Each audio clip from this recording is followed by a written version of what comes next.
আসসালামু আলাইকুম। আশা করি আমার সকল ইঞ্জিনিয়ার ভাই বোনেরা আপনারা ভালো আছেন। আপনারা জানেন প্রতিনিয়ত আমি বিভিন্ন সার্কুলার যেগুলো আমার কাছে আসে, তো আমি চেষ্টা করি আপনাদের মধ্যে শেয়ার করার, যাতে করে আপনারা উপকৃত হতে পারেন। আর একটা বিষয় আমি শেয়ার করব, সেটা হচ্ছে আপনারা অনেকেই আমাকে প্রশ্ন করেন যে ভাই, আপনি আমাদের ফেসবুক যে গ্রুপ আছে বা হোয়াটসঅ্যাপ আছে সেগুলাতে সার্কুলার কেন শেয়ার করেন না। তো দেখেন, আপনারা লক্ষ্য করবেন, আমরা আমাদের যেসব সার্কুলার ইউটিউবে শেয়ার করা হয় সেগুলোর লিঙ্ক কিন্তু আমরা চেষ্টা করি হোয়াটসঅ্যাপে প্রত্যেকটা গ্রুপে দেওয়ার। পাশাপাশি আমি কিন্তু আমার ফেসবুক আইডিতে কিন্তু আমি আপনাদেরকে অ্যানাউন্স করে দিই যে অমুক একটা সার্কুলার আসতেছে, আপনারা খেয়াল রাখবেন। তো ইউটিউবে শেয়ার করার বিষয় হচ্ছে, আমরা আছি অনেক সময় অনেক সার্কুলার বুঝি না, যে আসলে এটার অনেকে আমরা জব সার্কুলারটি ভালোভাবে পড়ি না।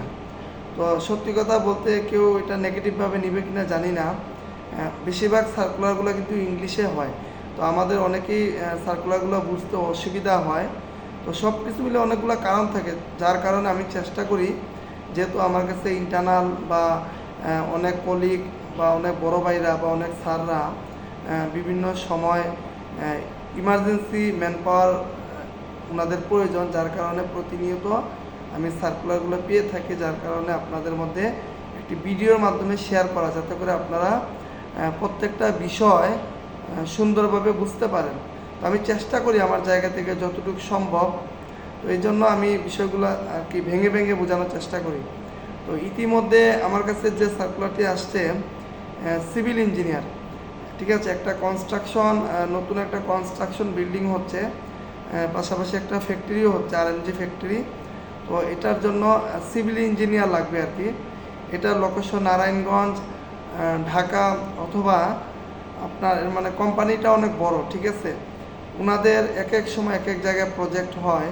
তো আমরা যারা সিভিল ইঞ্জিনিয়ার আছি, বা আমরা যারা সিভিল নিয়ে পড়াশোনা করেছি, আমরা যেহেতু প্রজেক্ট বেজ আমাদের কাজ করতে হয়। আমরা দেখা যায় আজকে আমাদের ধরেন উত্তরা একটা প্রজেক্ট চলতেছে, 2 দিন পরে হয়তো ময়মনসিংহে একটা প্রজেক্ট চলতে পারে। তো কোম্পানি কাকে কখন কোথায় পাঠায় আসলে বলা যায় না। এই জন্য আমরা যারা সিভিল ইঞ্জিনিয়ার আছি, একমাত্র হেড অফিসগুলোতে আমাদের জবগুলো একটু স্থায়ী থাকে, কোনো নাড়াচাড়া নেই। কিন্তু বেশিরভাগ যারা প্রজেক্টে চাকরি করেন, যারা বিভিন্ন প্রজেক্টে আছেন, কনস্ট্রাকশন সাইটে আছেন, তারা কিন্তু দেখা যায় আজকে এক জায়গায় কালকে আরেক জায়গায়, এই হচ্ছে বিষয়। তো সিভিল ইঞ্জিনিয়ার যারা আছেন, আপনারা সবসময় চেষ্টা করবেন একটি গ্রুপ কোম্পানিতে জয়েন করার। কারণ গ্রুপ কোম্পানিতে জয়েন করলে আপনার যে ফ্যাসিলিটি, সুযোগ সুবিধা বা চাকরি যে একটা দীর্ঘমেয়াদী, এটা আপনারা পাবেন। আর আপনারা যদি বিভিন্ন সাব কন্ট্রাক্ট অথবা প্রজেক্টে থার্ড পার্টির মাধ্যমে জয়েন করেন, তাহলে কিন্তু আপনাদের চাকরিটি স্থায়ী থাকবে না।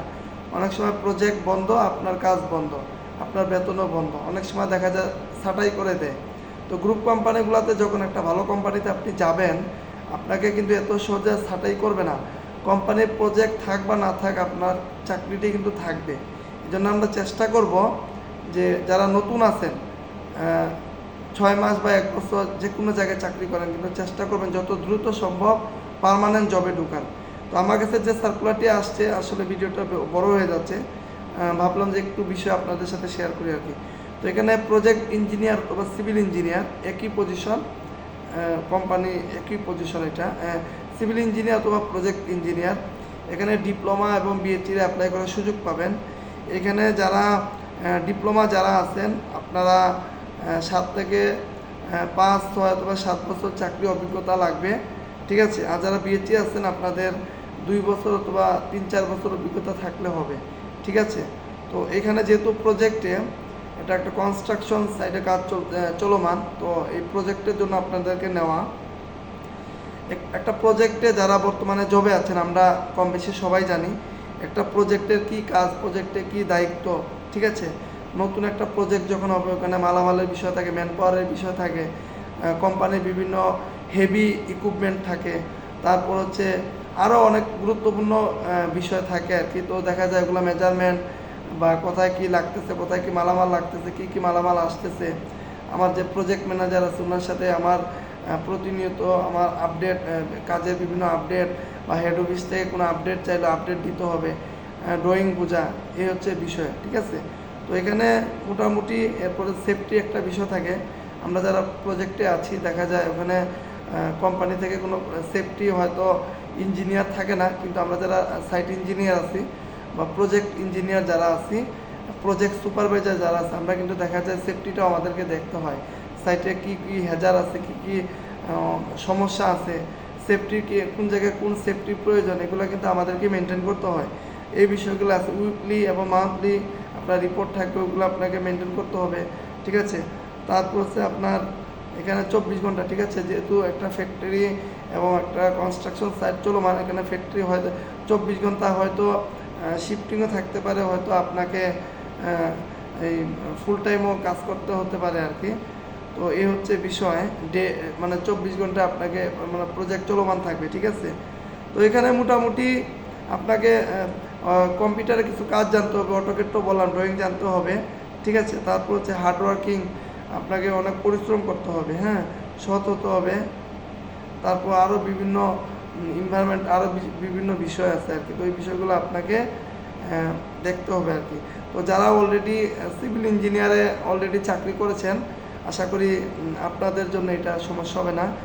আর এখানে ওনারা এখানে বেতন এবং স্যালারি বিষয়টা উল্লেখ করে নাই। ওনারা বলছে যে স্যালারি ভালো দিবে, ঠিক আছে। সুযোগ সুবিধা, ফেসিলিটি, কোম্পানির নিয়ম অনুযায়ী যে ছুটি কাটা আছে, সিক লিভ, আনলিভ, বাৎসরিক যে ছুটি ওগুলো পাবেন, বছরে ইনক্রিমেন্ট আছে, ঈদ বোনাস আছে, তারপর হচ্ছে আপনার পারফরমেন্স বোনাস আছে। আমরা জানি, আমরা যারা বিভিন্ন প্রজেক্টে থাকি, ধরেন একটা প্রজেক্টে কোম্পানির এত টাকা লাভ হইলো, তো ওইখানে একটা প্রফিট আপনাকে দেওয়া, মানে গিফট হিসাবে আর কি। আরও ফেসিলিটি আছে, টিএডিএ, আপনি যখন প্রজেক্টের কাছে অন্য জায়গায় যাতে টিএডিএর বিলটাও এখানে পাবেন, মোবাইল বিল আছে। তো ফেসিলিটি মোটামুটি অনেক ভালো। তো বাকি ইনশাল্লাহ যারা সিলেক্ট হবেন ইন্টারভিউ বোর্ডে হয়তো বাকি কথাবার্তা কোম্পানি আপনাদের সাথে বলবে আর কি। তো যাই হোক, এই হচ্ছে আমার কাছে সর্বশেষ আপডেট। আমি আমার জায়গা থেকে চেষ্টা করেছি পুরো সার্কুলারটা একটু সামারি করে গুরুত্বপূর্ণ বিষয়গুলো আপনাদের সাথে শেয়ার করা আর কি। তো ঠিক আছে, যাদের এই সার্কুলারের সাথে যাদের মিলবে, আপনারা আগামী 4 তারিখের মধ্যে যত দ্রুত সম্ভব আপনারা আপনাদের যে সিবি আছে, পিডিএফ সিবিটা আমাদেরকে দিয়ে দিবেন। আর কীভাবে আমাদেরকে সিবি দিবেন, নিয়মকানুন আমরা ফার্স্ট কমেন্টে দিয়ে দিব, আপনারা একটু দেখে নেবেন আর কি। তো এই হচ্ছে আমার কাছে সর্বশেষ আপডেট। তো একটা বিষয় সবাইকে বলে রাখি, আপনারা অনেকেই নিয়ম অনুযায়ী সিবি দিচ্ছেন না, প্লিজ আমাকে হেল্প করেন। আমি আপনাদেরকে যতটুকু সম্ভব আমার জায়গা থেকে আমি হেল্প করার চেষ্টা করব, ঠিক আছে। আমার প্রত্যেকটা সার্কুলার জেনুইন। আমি আমার বললাম তো, আমি আমার স্যার, আমার কলিগ, আমার যেহেতু আমি 8 থেকে 9 বছর এই প্রাইভেট সেক্টরে আছি, তো মোটামুটি আমার যারা আছেন রিলেটেড বা আপনারা জানেন আমার একটা কমিউনিটি আছে, তো সব কিছু মিলে আমি সার্কুলারগুলো পেয়ে থাকি। তো যাদের সাথে মিলবে ওদের সিভিগুলো 100% আমি এইচআরে দিব, এইচআর থেকে ফাইনাল সিলেকশন হবে। আর সিভিগুলো যে শুধু একটা কোম্পানি দেবে এরকম না, আমি সিভিগুলো রেখে দিই, পরবর্তী চেষ্টা করব অন্যান্য কোম্পানিগুলোতে দেওয়ার। তো ধন্যবাদ সবাইকে, ভালো থাকবেন, আসসালামু আলাইকুম।